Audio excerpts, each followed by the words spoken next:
Good evening, everybody. We are back here with, I don't know why I started it like that, but here we go. We're back with another One Leeds video. As you can tell, it's been a long day. Hope you're all doing fantastically well. We are back here discussing Jesse Marsch's press conference. We're going to look at exactly what the American was saying in his first full press conference at Ellen Road after 3.5 days in charge. We're going to look at some of the specifics as well as what he said. Get your comments in the section below. What was your first impression of him earlier on today? And it's going to be fascinating, really, to divulge, talk really about the certain nuances, the specific things that he was talking about, and essentially what we believe. Do we believe in Jesse Marsch after this? And I think that's the thing, isn't it? It's like, what's your first impression of someone? And listen, I've seen it. It's very, very articulate, isn't he? I've mentioned as well, he seems honest and hardworking, and we're going to get into the specifics of that right now. So the main points, the main takeaways I want to get from what Marsch said, essentially that there's a bit of clarity with regards to injuries, which I do find quite nice. It's the fact that Patrick Bamford looks like he's back with the squad now. We saw that today when sort of pictures were taken and all this sort of good stuff. Marsch clarified that he potentially could be with the side on Sunday. They said there's just a few fitness tests going on, and Bamford looked like he was working hard today from the pictures and the videos that I've seen. So there you go. That's a massive sign for Leeds United. He also said that Calvin Phillips and Liam Cooper are going to be with the squad very soon, which is all, massive positives. That's essentially the spine of Leeds' team that hopefully going to be back within the next 2 or 3 games, and starting. Imagine that. Imagine how good that would be. So, yeah, a couple of other references as well to Ted Lasso, which I thought was quite funny. He was laughing about that. We're going to look at that as well and to see what we can take away from that. So without any further ado, everybody, let's get into it. And yeah, as I say, make sure you're doing that good stuff of sharing, sending it to your friends and all this sort of good stuff. I know you guys are amazing with that. 3.5 years because of the accomplishments that the club has had, because of the type of coach that Marcelo is. But I can say that I think, even talking to Victor Orta, he felt like I was the right type of person to come here and take over the team and help it make the next steps. And I think that my way of communicating and having relationships, and I can only speak about what it's been like with each individual, and then what video sessions have been like and how attentive the team has been, how much they're eager to try to adapt and learn quickly.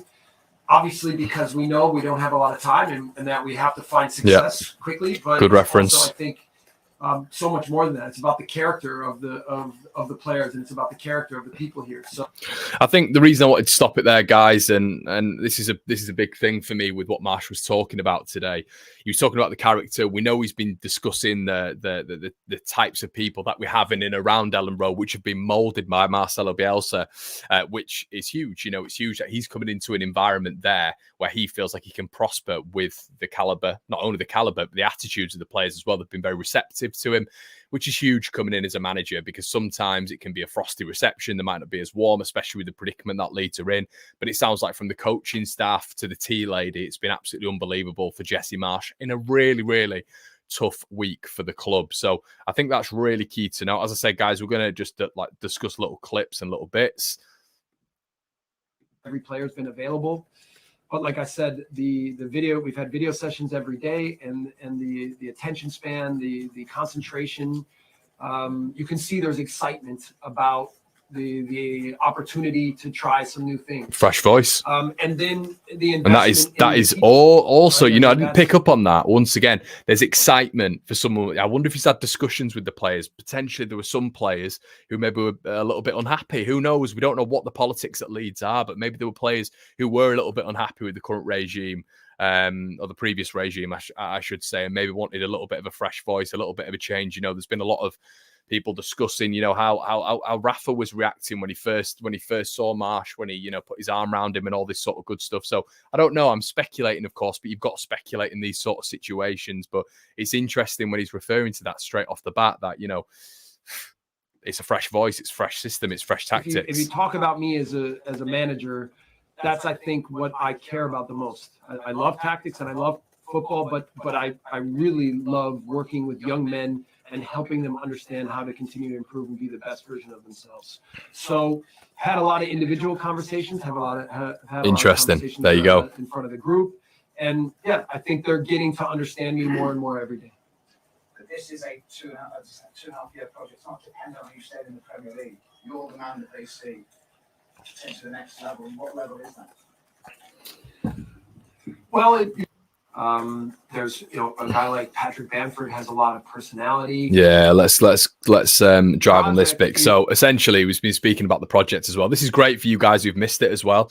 But the project was a big thing that he was talking about, and one thing that I gathered from these talks is the fact that he's staying even if we go to the Championship. It's a horrible thing to think about, but what I absolutely love about him in this interview is the fact that he kept talking about the project. He never spoke about money. He never spoke about being part of bigger clubs before, or this, that, and the other. And this is where it's a Bielsa disciple mold, really, because he talks about following Bielsa. He talks about loving Bielsa. He talks about respecting everything Bielsa's done at the club and just in general. Once again, trying to not only appease Leeds fans because they've been through literally a morning this week, but say, I'm going to take this club forward. I'm going to try implement his methods, obviously, but modify them a little bit to my own way. I'm going to try be Jesse Marsch. I can never be Marcelo Bielsa. And that's where, as a fan base, we have to move on. Some fans who I still see who are going to be like, oh, I'm not accepting him. I'm not doing this, that, and the other. You need to get grip. If you're a Leeds fan, you accept him. We loved everything Marcelo Bielsa did, but it's not Marcelo Bielsa United. It's Leeds United. You support the club first and foremost. And I do not understand this rhetoric that some fans are going on who are just being skeptical of him all the time. It's not his decision. He's come in and he's trying. He's here to help the group, to galvanize the group, to keep your club in the Premier League. So I think it's vital that we all get behind him, in my personal opinion. And what I did like about here is he was consequently asked the characters in the group which stand out to him, and he goes on to talk about Bamford, and let's have a little listen. Is 3 months.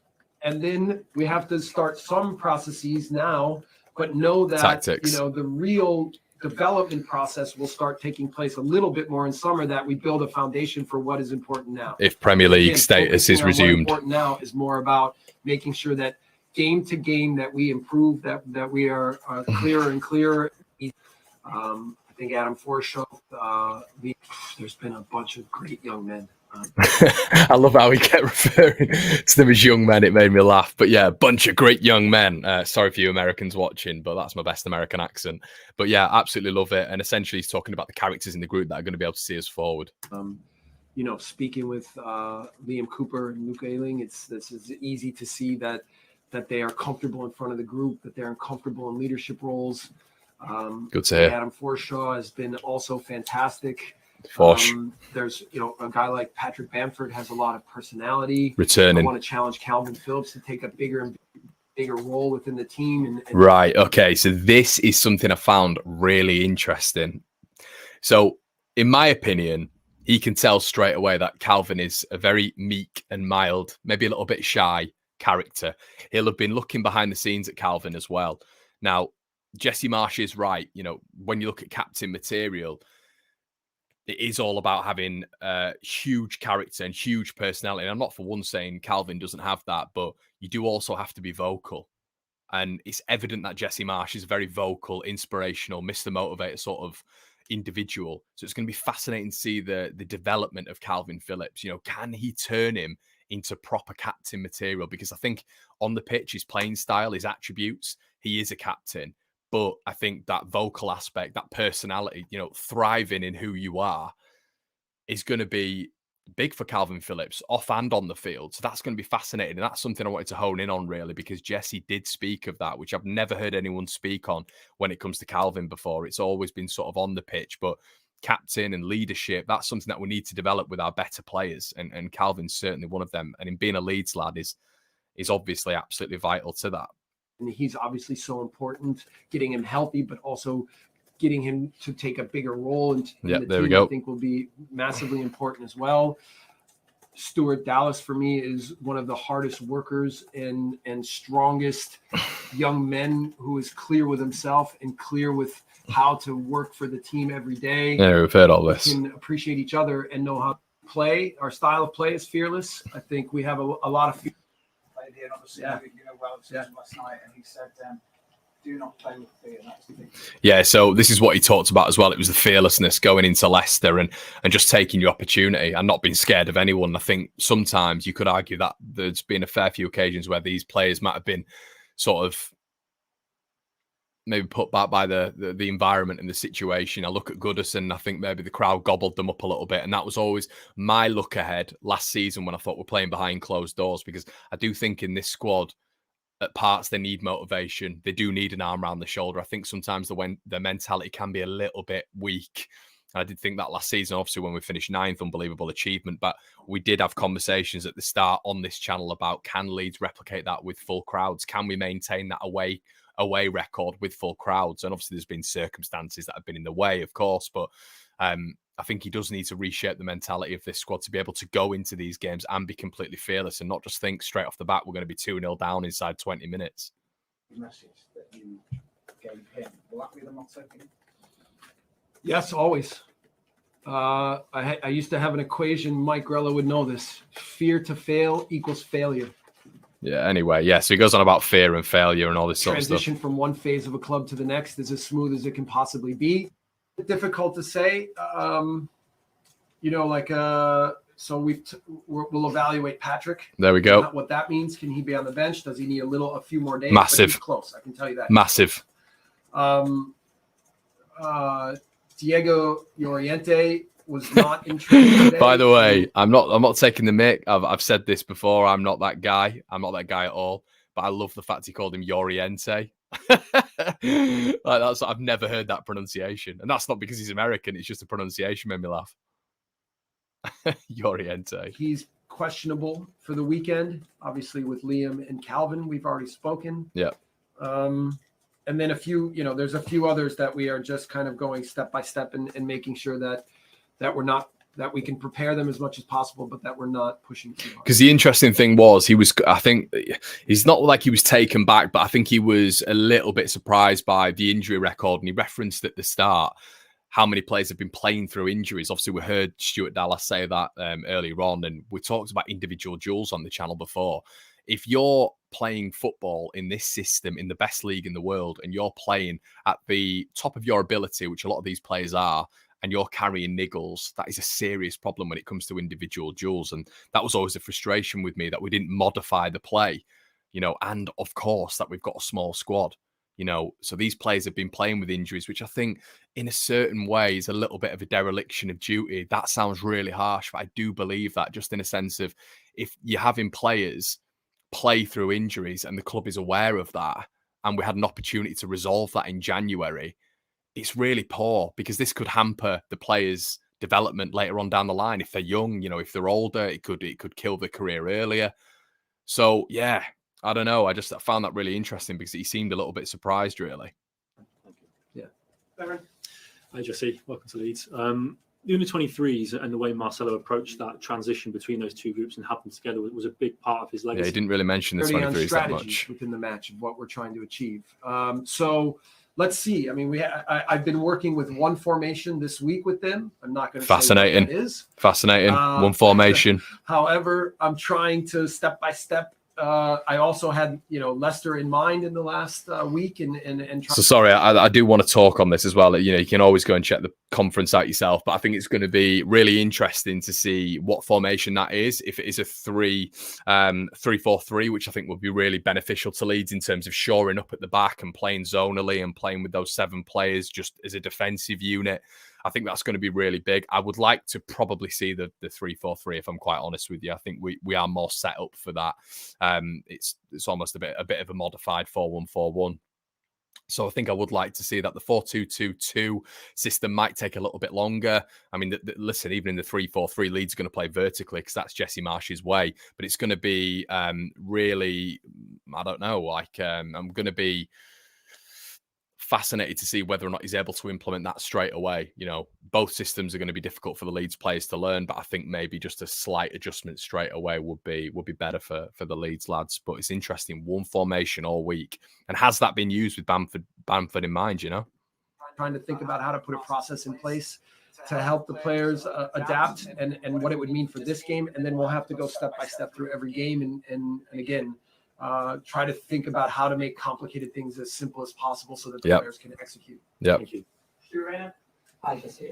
You've talked about following living legends before and that sort of thing. I just wondered how, and often when a new manager comes in, they'll see under 23 players that nobody's having. Those.